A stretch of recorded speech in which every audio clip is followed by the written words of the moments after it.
Welcome to another episode of Hispano Backstage. Today, we have a very special guest, and it's the new coach of the Chupacabras Indoor Football League, and this is Kyle Moore Brown. Everybody, can we get a round of applause for Kyle? Woo! Yeah. Thank you. Yes, thank sir. you for coming down to the Hispano Chamber of Commerce. Thank you so much for having me. You probably, if you didn't know where we were at, you know we're in the heart of the South Valley. Yes, sir. You were like, there's some good, I smell good food around here. Yes. Tell us, Coach, what is one of your favorite meals in Albuquerque? You know what? Everybody been telling me to try the what is it called? We'll help you out. I'm not a big the green or red. That's the number one question. Everything always asks me like green or red. I'm like, in what? Everything. So I had some macaroni and cheese, and it was from the store. They had some green and red. What is it called? Some chili to it. Chili to Yeah. it. I go, okay. I just have to get used to it. So have you taken to one or the other yet, red or green? No, they tell me just say Christmas. Whoa, you are a pro. Right. You are. Raquel's got you. They teach me right here. Right. We love our chili here. Now, I'm not a native of Albuquerque either, so when I moved here, I had that same thing of like you had to learn. I went to McDonald's, and they had green chili in there. Yes. And I'm just kind of like, I'm like, no, hold the chili. I just like the regular cheeseburgers. But again, I'm going to get used to it, believe me. We're going to get you, Coach. We're going to make sure that it's in everything that you have. Mac and cheese, everything. Yes. All right. So how long have you been in Albuquerque? I've been here since August. Of course, I moved my whole family here. I'm having an absolutely wonderful time here. I have two children. I have a 1-year-old and a 2-year-old. Coach is not sleeping. Right. So the good thing about it is that they're enjoying the process also. So they're embracing my wife also, and my wife is 35, and I'm blessed to have her in my life. So again, it's been a treat. Shout out to your wife and your two kids. Thank you so much. And I agree, we're a sports town. Albuquerque is a sports town, and when we have a coach who's willing to come to our market, you're all family to us. Well, and so we embrace you as well. Thank you. But let's go back. Yes. Where are you from? Born and raised from Newark, New Jersey. So different demographics from here because where I come from, back then it was all project buildings. So 13-story buildings, seven apartments per floor.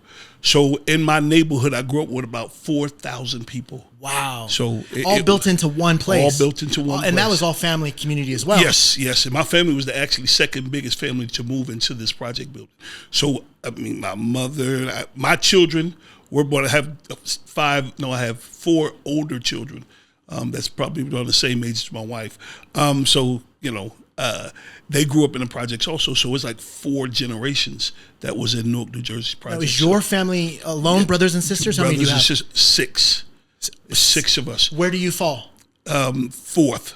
You're 4th. Sisters above you? I got 3 brothers, me, and then sisters under me. Got it. Wow, that's a big family. Yeah. Now, Coach, you're a tall guy. You sat in here and I was like, man, I feel like I have not felt this small in a really long. Not that I'm tall, but are all of your siblings? Are you? They are. I was just telling you, the boss, like you called him. One of my brothers played with the Packers. Hold on. We got to highlight and underline someone from New York. The boss. The boss. Is here. Yes, sir. Yes. So he's a Green Bay Packer fan, and my brother played 10 years with the Packers. So he was a big man. I think he's big boned, I guess. I wouldn't say, or pleasantly plump.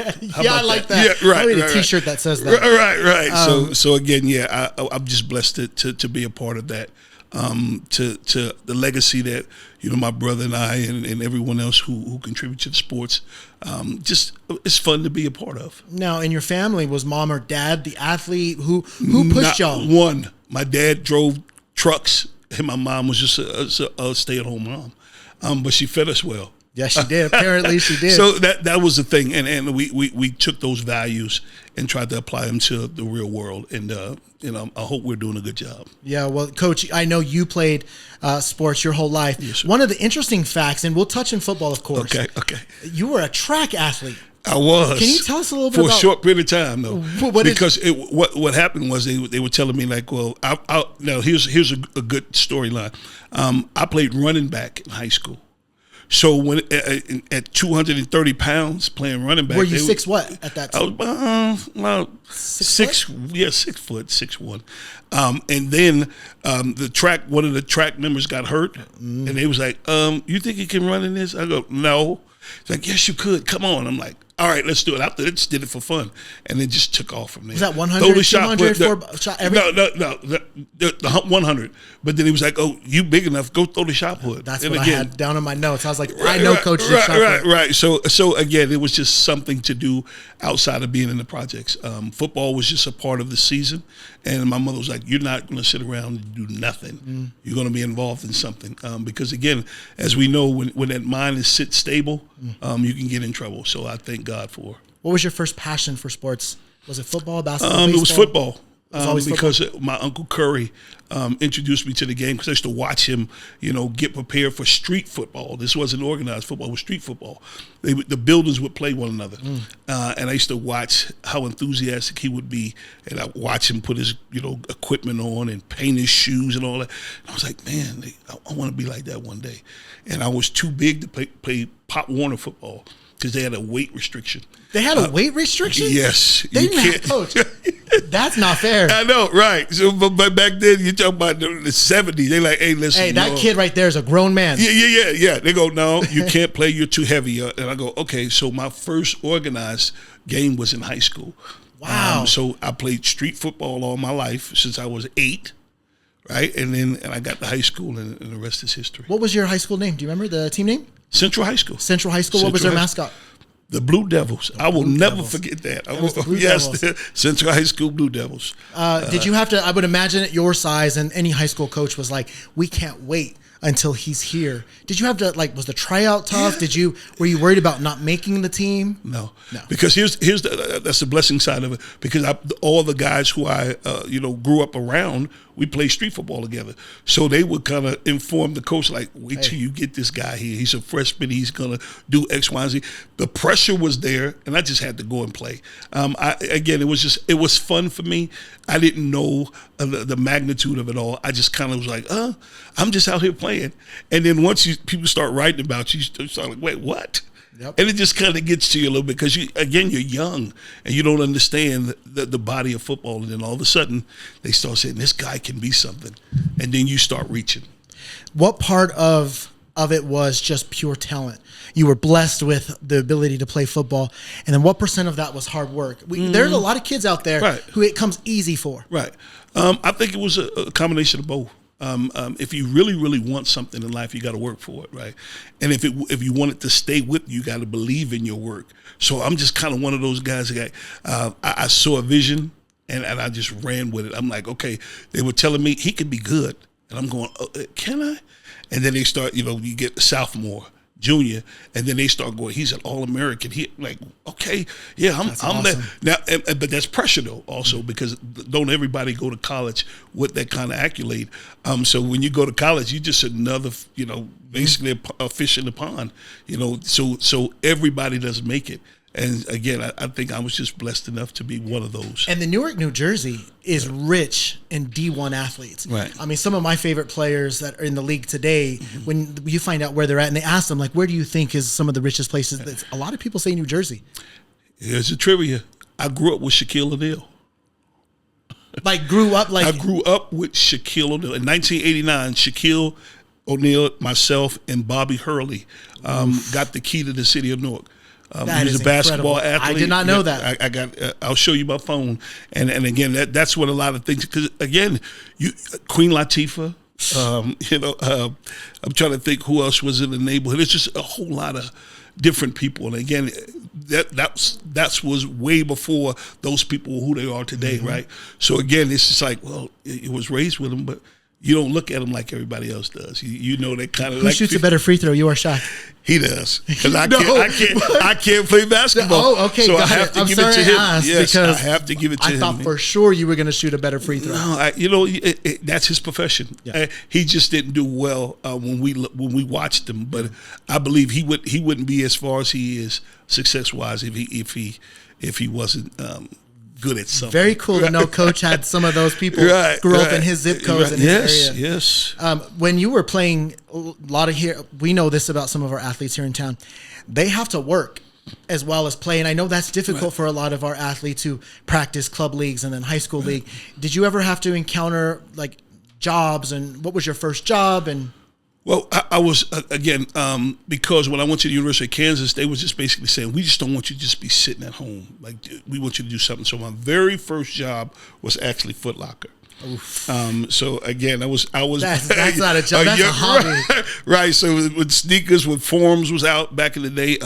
I just used to get the newer sneakers, and my friends used to come in and use my discount, and it was just a big all of a sudden friends. You had friends all over the place when you worked at Foot Locker. Exactly right. Yeah. So that was my very first job, and once I went to school, it was football. Do you ever remember that first pair of sneakers that you were like, I'm here, I feel like I'm going to get? Can you take me through? Because I'm a sneakerhead. So I asked that. So back in those days, it was called pumps. Reebok pumps, yeah. Right. So those things, back in the day, was $100 for them. And it was Sean Kemp? Right. You do not go get them. But again, you get a discount. Yep. And it wasn't quite $100. So you were a Reebok guy? I wasn't a Jordan. It wasn't a Nike. No. It wasn't. Jordan wasn't a big. Patrick Ewing was. Yep.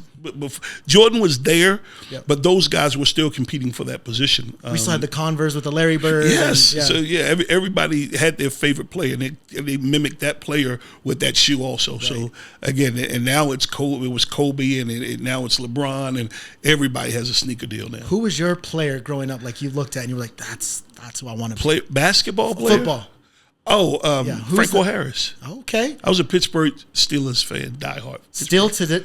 No. Oh. I respect them. Those guys cute black and yellow song when he says that. Right. So they have paved the way for us all, right? And again, I think it's my job to pass the baton to the rest of the people that that community. So we kind of went through high school. Did you was there any special moment during high school football? Any coaches that you want to shout out? People that really had an influence? Yes, his name is Charles Ferguson. He was the first coach that ever said, you have something, and it's the it in you, and you got to find it. And I was like, what is he talking about? And now that God bless me with 55 years, I know exactly what he's saying, because I tell these young men that I'm serving now, hey, you have it, and it's the it factor, and they really don't see it because it's in them. But you see past what they see. That's the magical side of coaching. You have to see something in someone that they don't see in themselves, and you have to be unselfish to tell them. Charles Ferguson. High school, was he a teacher, hybrid coach? He was a teacher, and he was a social studies teacher. And he passed on probably about 10, 11 years ago. May he rest in peace. But yes, that was your mentor. That was the guy who influenced you. Yes, without a doubt. Made you believe in yourself. Yes.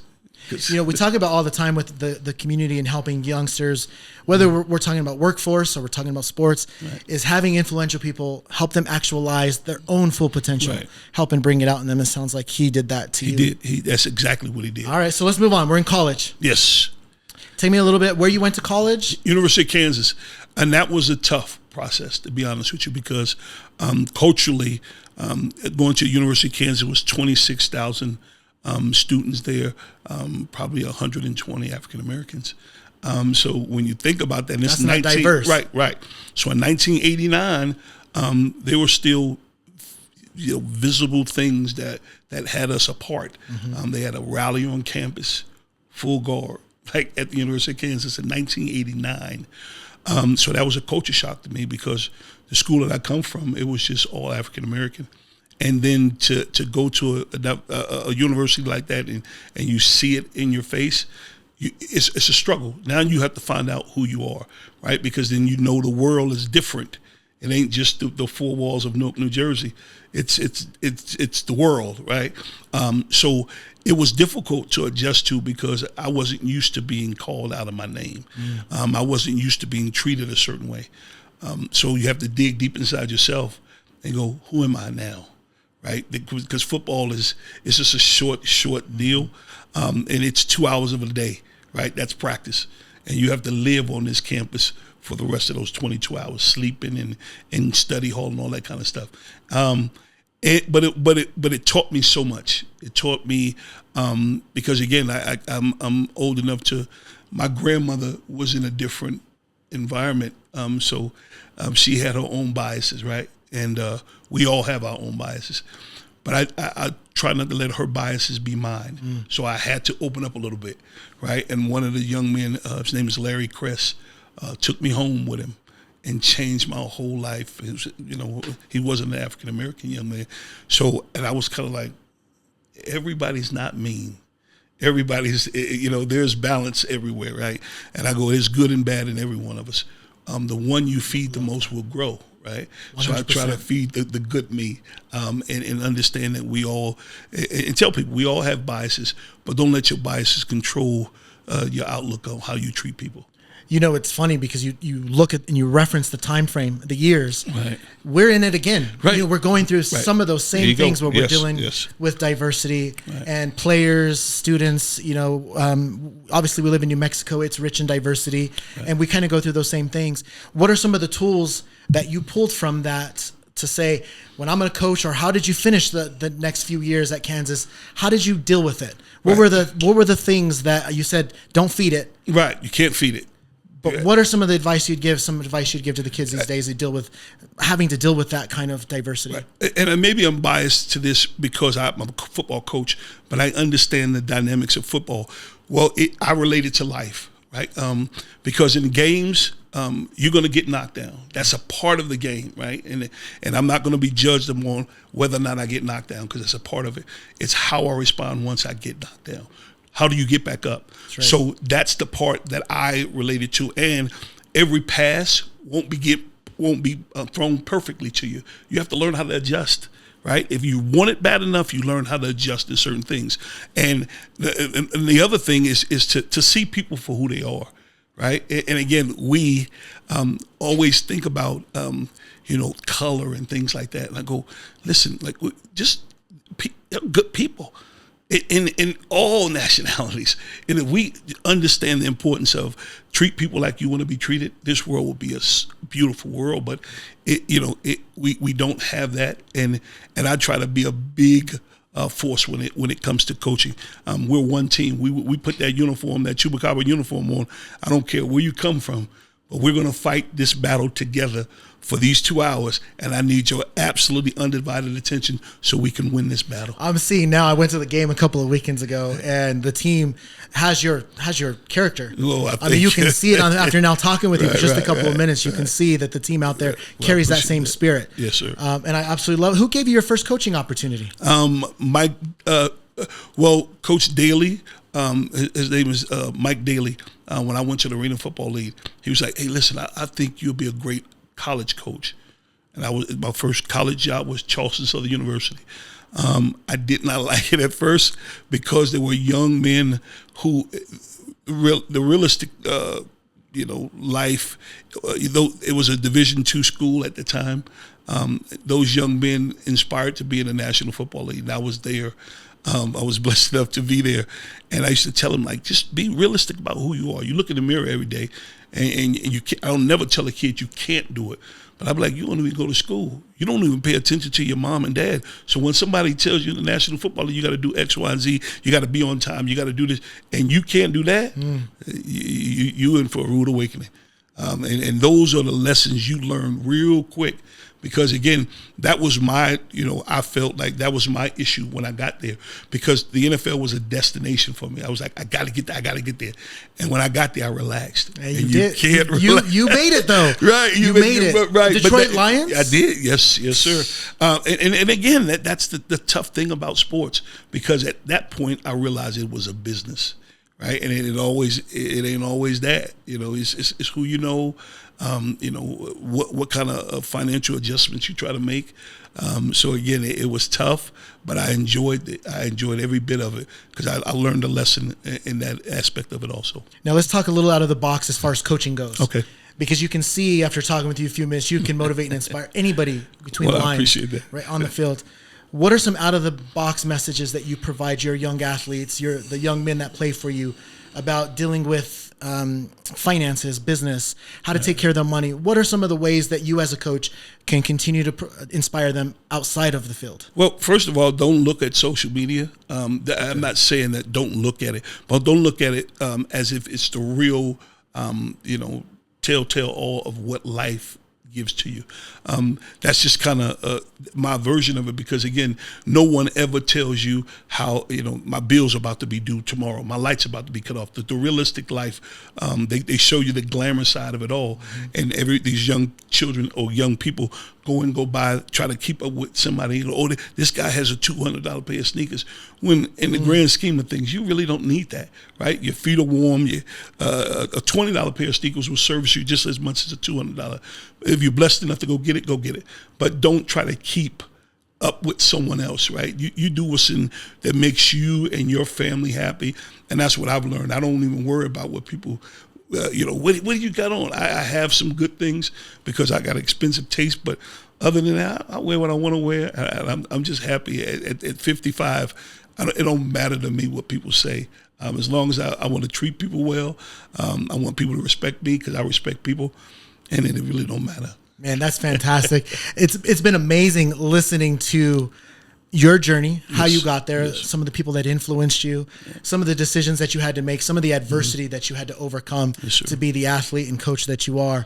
But now it's time to talk a little bit of Chupacabras and what you're doing now, our indoor football arena team. Coach, but I've always thought about this. My dream was I was always too short to play football. So, there for a second, I always kind of like daydream what it'd be like to put on a helmet and jersey. Right. So, once again, we're going to talk Chupacabras. Yes. I don't know if you know, but I would really like to play. I don't know if there's anything you can do, Coach, to get me in. Yes, I'll do whatever it takes. And you look good. I'll run through a wall for you, Coach. I see. We'll do anything for you. You look good in that uniform. Thank you, Coach. Tell us a little bit about what's going on with Chupacabras. Yeah. So we got a next home game this Saturday. We came up short the first game. The guys fought hard, but we just came up short. It showed character. It showed that resolve that we can handle adversity. I believe in them. I'm excited about this next game, so the community will see and be proud of what we give to New Mexico. Now, for those who haven't been to a game, and Coach, I don't know if you can hear me. I can hear you. Okay. Yes. I can't hear myself. You can't. I went to the game a couple of weeks ago. If people don't know how exciting this is, talk a little bit about the field, how quick it is, hitting the wall, and how involved the fans are. Well, and that's one of the things the unique side about playing the indoor game. It's more fan friendly. It's cost efficient. You can get a ticket with like $5. So you can bring a family of 4 to a game, and you probably will spend $50 for a meal and a ticket and great entertainment and seeing your favorite football team, win a game. That's one of the things that is, like I said, unique about the indoor game, because you get to it's fan friendly. You get to talk to your favorite player. You get after the game, the players sign autographs and things like that, and you get to communicate. And a lot of times you go to the National Football League, it's great athletes, but you don't have that ability to talk to your favorite player. Here you do. So I would tell everybody to come out, enjoy it. I think it'll be a great time for you, and I'm excited about it. Some of your players have some amazing showmanship. Right. It's a lot of fun. They're playing the game, but because the fans are so close, I saw them interacting with the fans, getting some autographs, throwing some different things out. I appreciate. Is Coach okay with that? Yes, that's what we want to do. We want one of the experiences, because I want everybody to have an experience. One of the experiences I want you to have is to be able to keep a football. If the ball goes into the stands, you get to keep it. And I always tell people, but you have to, because fans the players go over the stands also, because the boards are short. We don't have an out of bounds. So the fans are the out of bounds. So once that player goes in the stands, you have to give the player back, but keep the ball. Coach, I feel like you want to laugh at me, which is fine. No, I don't. I'm actually proud of you. You are. I don't know how the players get this jersey on. Yeah. We had a heck of a time putting me in this.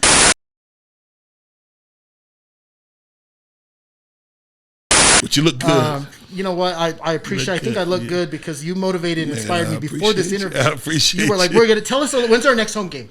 Saturday. This Saturday coming up at Tingley Coliseum. And then we have another one. Oh, the 3rd, right. On the 3rd. Yes. So the thing is, I want everybody to come out. And whatever I need to do, I may leave you some 50% discount tickets. Let's go. So to some of your fans, I want them to be able to come out and interact with us and be proud of what we have here, because I'm proud of them. Well, I'll see you on Saturday, Coach. Thank you. Like I said, I'll be in this jersey. I don't know whose jersey we got. If you have a youth camp, no, I feel like you put me in a kids camp jersey.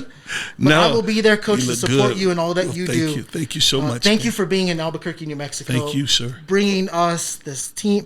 Can you hear me? Yes. And motivating and inspiring everybody, Coach. Yes. It's been a pleasure. Thank you for being here. My pleasure. And I would love to come back. Coach. Thank you, sir. Thank you so much. I appreciate it. Yeah. Bye, everybody.